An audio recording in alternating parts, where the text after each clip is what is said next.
This is called Who Have You Told? I'm 2 weeks pregnant and making calls to tell my friends. My mom says, "What's the matter with you? Why are you telling everyone?" I know that the likelihood of a miscarriage is 1 in 4 or possibly higher, and that my mom thinks it would be wise to wait until the pregnancy is more secure, but I can't keep the news to myself. I say, "Mom, if I have a miscarriage, telling my friends won't be the hard part." She says, "You tell everyone everything. You can't keep anything to yourself. Andrea, you have a problem." When I was 7, my best friend Susie Blizzard and I snuck out in the middle of the night to toilet paper our neighbor's house. When almost every tree in the front yard was covered, Mr. Bogard swung open the front door and let out his 5 German shepherds.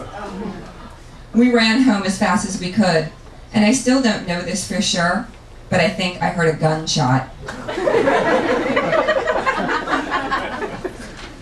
I was so afraid I'd done something really bad that first thing in the morning I told on myself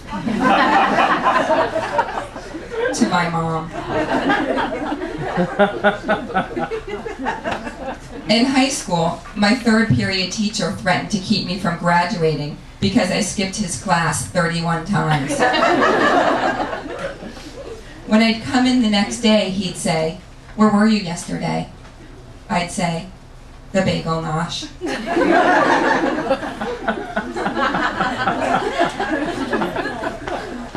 Several years after college, my friend Dan took a workshop called Radical Honesty. He learned to stop lying and claimed that the only way to personal liberation and real intimacy was to always tell the truth. Dan was a lot more fun to talk to after the workshop.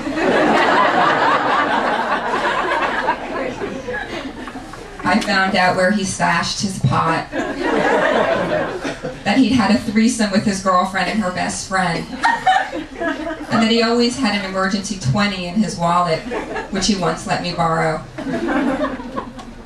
Dan suggested I take the workshop.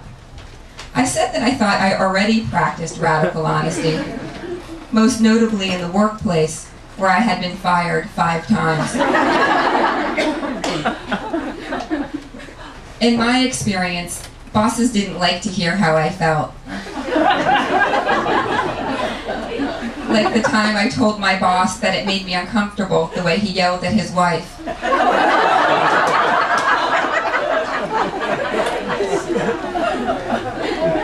Or the time I told my other boss I thought the practices at our environmental organization were toxic and antithetical to building a sustainable world. Dan put up his hand for a high five and said I should train to be a workshop facilitator. I pick up the phone to call another friend to tell her I'm pregnant. Then I put the phone down. Ew, my mom is right. I do tell everyone everything. A few weeks later, I'm still pregnant and I go to my therapist. I asked if there's a pathology for someone who doesn't hold anything in. Dr. Cookson says, well, if you're talking about someone who really can't contain anything, where you have no barrier between what is on the inside and what is on the outside, so you just say everything you think and feel, that would be close to a kind of psychotic state. I feel a lump in my throat. I look away and notice the books on her bookshelf. The Diagnostic Manual of Mental Disorders. The Drama of the Gifted Child. She says, the ability to make decisions about what we say is something we build in childhood. I swallow hard. I say, I've been told I'm like a child. She says, what you're talking about, I think, is a sense of honesty and spontaneity, and that can get you into trouble with certain kinds of social mores. My insides feel cold and heavy. My eyes blur. I'm afraid to say anything else, but I have to tell Dr. Cookson. Dr. Cookson, I say. I was potty trained very late.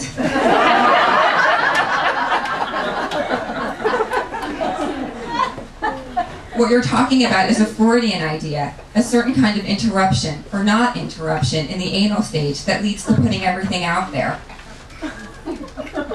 So, are you saying that instead of being anal retentive, I'm anal expulsive?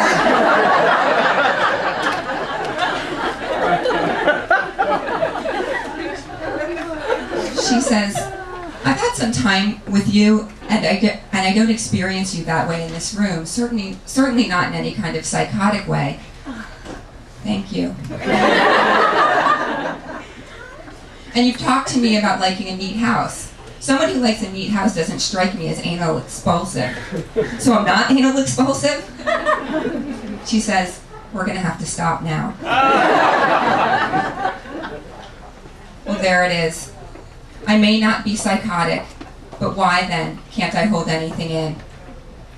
And then I remember the biggest tell-all event of my life so far. It was the summer of 1991, the summer I made a career of speaking out. I was 23 and biking across the country on the reproductive freedom ride.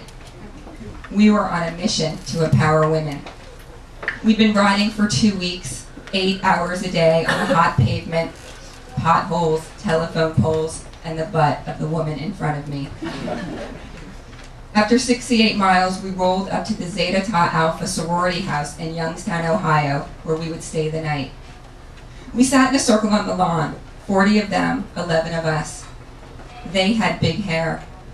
We had helmet head. It was my turn to lead the discussion, so I said, let's go around the circle, say your name, and a little bit about how you feel about your vagina. I wondered why 3 women got up and left the circle. We started with the woman on my left. She said, my name's Sarah. What does this have to do with reproductive freedom? Everything! How are we supposed to get decent health care if we can't even say the words that describe our bodies? A woman named Amy said she'd never really thought about her vagina. And Marcy admitted she felt weird about hers, even weird talking about it. I know, I said, we need to say the word vagina. Voice is power. Speaking is the path to liberation.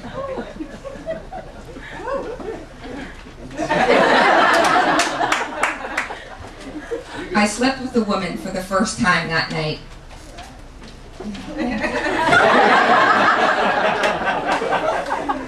Before that, I had had sex with men and enjoyed it.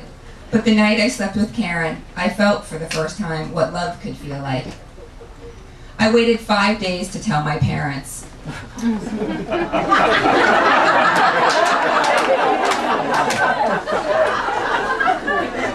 I felt like I was lying, withholding information all that time.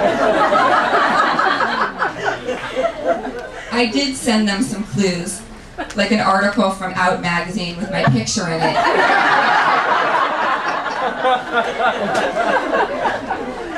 And some of our pamphlets, like The Guide to Lesbian Health, and Queers Have Families Too.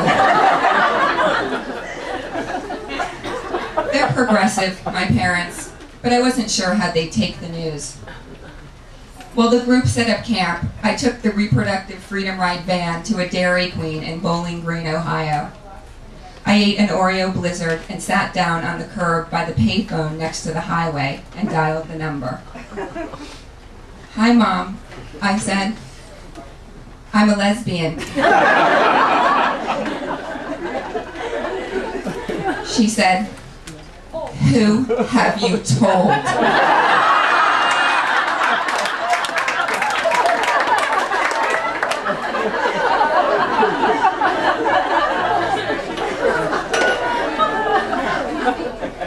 I told Stephanie, and Robin, and Todd, and the man at the mini mart, and Meredith, and Mrs. Nierenberg, and Grandma, and